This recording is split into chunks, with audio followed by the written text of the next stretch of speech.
कृष्णा सोबती हिंदी साहित्य का एक मशहूर नाम है। उनकी भाषा शैली सहज, सरल और व्यवहारिक थी। वे प्रायः प्रसंगानुकूल और पात्रानुकूल भाषा का प्रयोग करती थीं। 1980 में जिंदगी नामा के लिए उन्हें साहित्य अकादमी पुरस्कार से नवाजा गया था। साहित्य निधि में सुनिए उनकी एक प्रसिद्ध कहानी आज़ादी शम्मो जान की। तिरंगों की छाया में शुभ्र वसना नगरी मुस्कुरा उठी। दीपमालाओं से अंधेरे खामोश आंगनों की सीमाएं भी जगमगा उठीं। आज आज़ादी का त्यौहार था। कोटि कोटि जन उल्लास में झूमते हुए राजमार्ग पर बिखर गए।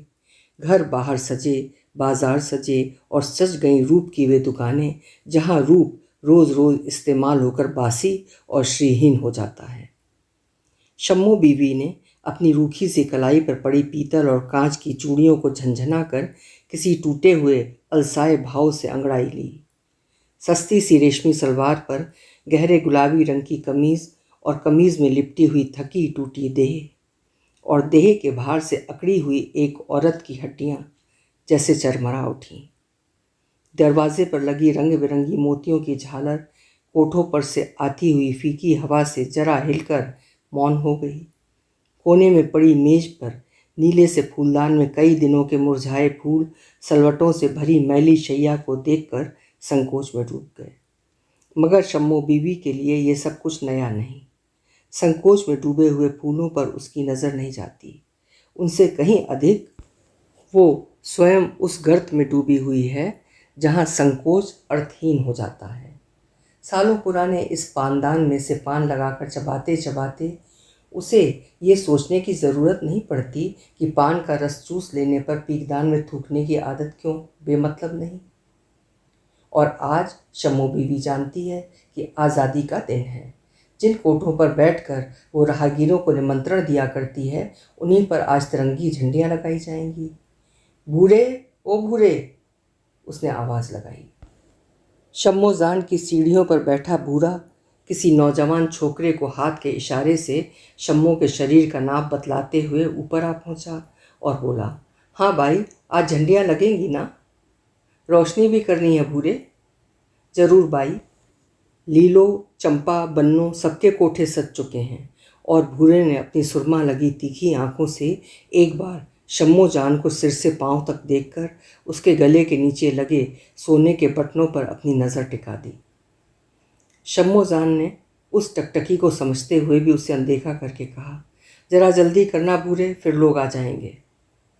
भूरे ने अनमने भाव से झंडियाँ लगानी शुरू की। पतले पतले पतंग के कागज़ों की सी आवाज़ शम्मो जान अंदर बैठी सुन रही है। उसके पोले पड़े दांत सुपारी चबाते जा रहे हैं।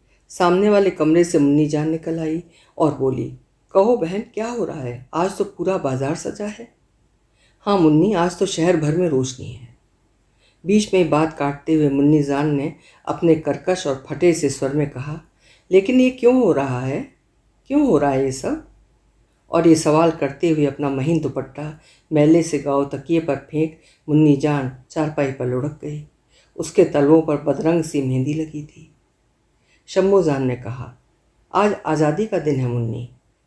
दिन नहीं, रात कहो, रात। मुन्नी ने ऐसे चीख कर कहा मानो कहीं पड़ी हुई दरारों से फूटकर उसकी आवाज़ बाहर निकल आना चाहती हो। और वो अपने पपड़ी जमे होठों को फैलाकर हंस पड़ी। शम्मो जान ने सहानुभूतिपूर्ण दृष्टि से उसकी ओर देखा और कहा, मुन्नी, कहते हैं आज लोगों को आज़ादी मिल रही है, जुलूस निकल रहे हैं, जलसे हो रहे हैं। मुन्नी ने अपनी कसी और तंग कमीज़ में से जरा लंबी सांस लेकर कहा, क्या कहा? आज़ादी? लोगों को आज मिल रही है आज़ादी? आज़ादी तो हमारे पास है, हमसा आज़ाद कौन होगा शम्मो जान? और हा हा अट्टहास कर गुलाबी रंग से लिपी पुती नारी देह लट्ठे की मैली चादर पर फैल गई। शम्मो जान कब तक वहाँ बैठी रही, मुन्नी को कोई खबर नहीं। बेखबर सोई पड़ी मुन्नी के अंग प्रत्यंग की थकान को शम्मो समझ रही है। अपने अंदर ढके पर्दों को उघाड़ कर अगर वो भी देखे तो एक टूटी आहत छाया उसकी उनींदी आंखों में झलक जाएगी। सालों बीते जब शम्मो जान लाज शर्म छोड़कर पहली बार इन दीवारों के अंदर बैठकर मुस्कुरा दी थी कि अब वो आज़ाद है। जिस आज़ादी को अभी अभी मुन्नी ने अपनी बेसुरी आवाज़ में याद किया था, वो आज कितनी विकृत और कितनी कुरूप हो चुकी है, ये आज उसे भूला नहीं। रात काफ़ी हो चुकी, बाहर रोशनी अधिक है पर बाजार मंदा है। ग्राहक बड़ी बड़ी इमारतों पर लगी रोशनी देखने में व्यस्त हैं। कितनी ही बाइयाँ तिरंगों से सजे अपने कोठों पर खड़ी खड़ी उन बाहों की प्रतीक्षा कर रही हैं जो अधिक नहीं तो आज की रात तो उन्हें बांध सकें।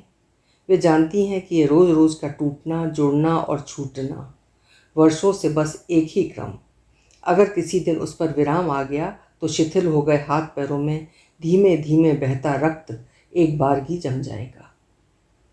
शम्मोजान देखती है कि मुन्नी आज जिस आज़ादी की बात सोचकर गहरी नींद में सो गई है, उससे उठकर क्या वो फिर अपनी मलिन आंखों को कजरारा करेगी?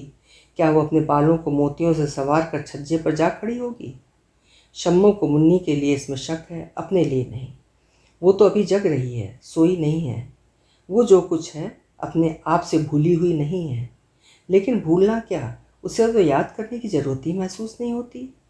ये ठीक है कि उसे अभी ज़िंदगी काटनी है, अपने को बेचना नहीं, खरीदना है ऐसे दामों में जिन्हें वो क्या, उसके कुल के वे सब देवी देवता भी न चुका पाएंगे, जिनके द्वार पर उसने नहीं तो उसके पूर्व जनों ने नाक रगड़ कर वो वरदान प्राप्त किया होगा। मगर वो सब कुछ क्यों दोहराए? मुन्नी जान को उसी बेहोशी में छोड़ शम्मोजान कोठे पर आ खड़ी हुई। उसी समय भूरे ने अपनी गली से स्वर में कहा, बाई चलो, आज अच्छी चीज़ लाया हूँ। एक लंबी हूँ के बाद क्षण भर विराम लेकर शम्मो ने एक बार अटकी सी नज़र से आज़ादी के चिरागों को देखा, हवा में खड़खड़ाती उन झंडियों को देखा और फिर अपने सधे सधाए कदम उठाकर कमरे की ओर चल पड़ी। बाहर झंडे हवा में लहरा रहे थे, चिराग हल्के हल्के जल रहे थे, लोग आज़ादी से गले मिल रहे थे और अंदर शम्मोजान अपनी पुरानी आज़ादी बांट रही थी, जो उसके पास शायद अभी भी बहुत थी, बहुत थी। अभी आप सुन रहे थे कृष्णा सोबती जी की लिखी हुई कहानी आज़ादी शम्मोजान की। ये कहानी सन 1951 में प्रकाशित हुई थी। स्वर दिया था मैंने, यानी सीमा सिंह।